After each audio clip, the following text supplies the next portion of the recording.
Malcolm X.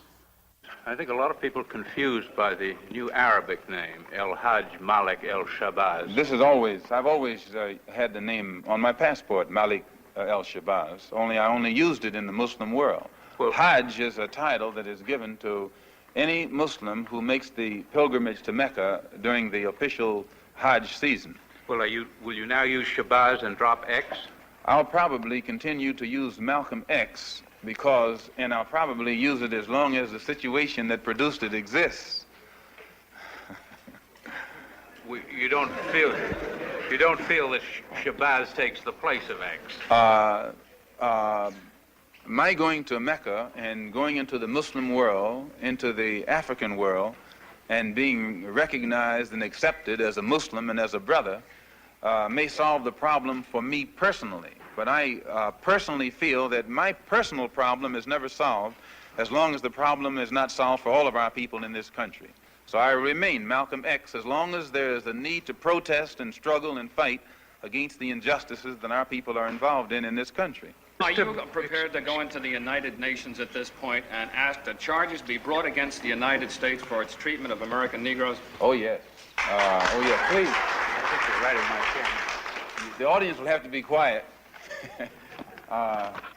Yes, as I pointed out when I was during my traveling, that African nations and Asian nations and Latin American nations look very hypocritical when they stand up in the United Nations condemning the racist practices of South Africa and that which is practiced by Portugal and Angola, and saying nothing in the UN about the racist practices that are manifest every day against Negroes in this society. Even in South Africa, those Africans aren't faced with bayonets and aren't faced with police dogs. I would be not a man. If I was in a position to bring it in front of the United Nations and didn't do so, I wouldn't be a man. Malcolm, do you intend to lead the charge in the United Nations? Well, I find that to say you're going to lead something creates a lot of hostility, division, jealousy, and envy. I hope to work with any group of leaders or any group of organizations to do whatever is necessary to see that this problem is brought before the United Nations. Have you had any commitments from any nations in Africa to support you in such a move? I would rather not say at this time, but one thing I found in my travels, all of them look upon us as their long-lost brother. You realize the implication is that you have had such commitments when you say... This is your interpretation of what I said. One thing that I found in all of my travels was that all of the Africans, not only the Africans, but the Asians and the Muslims, look upon us as their long-lost brothers. And America had actually tricked many of them into a hands-off policy by giving them the impression that she was honestly trying to do something to solve the problem. My argument over there was designed to prove that it is impossible for the United States government to solve the race problem. It's impossible.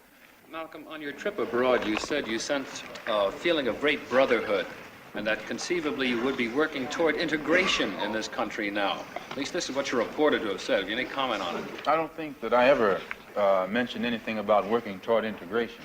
They haven't even got integration right here in New York City. You have worse integration problems in the North than they have in the South. So if it doesn't work if you can't bring about integration in New York City as international, cosmopolitan, up-to-date as it's supposed to be, you will never get integration anywhere else in the country.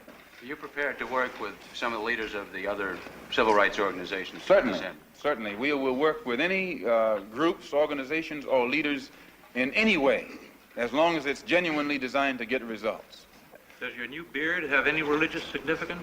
No, not particularly, but I do think that you'll find black people in America, as they strive to throw off the shackles of mental colonialism, will also probably reflect an effort to throw off the shackles of cultural colonialism. And they may begin to reflect desires of their own, with standards of their own. Malcolm, your more controversial remarks was a call for black people to get rifles and form rifle clubs sometime back. Do you still favor that for self-defense? I don't see why that should be controversial.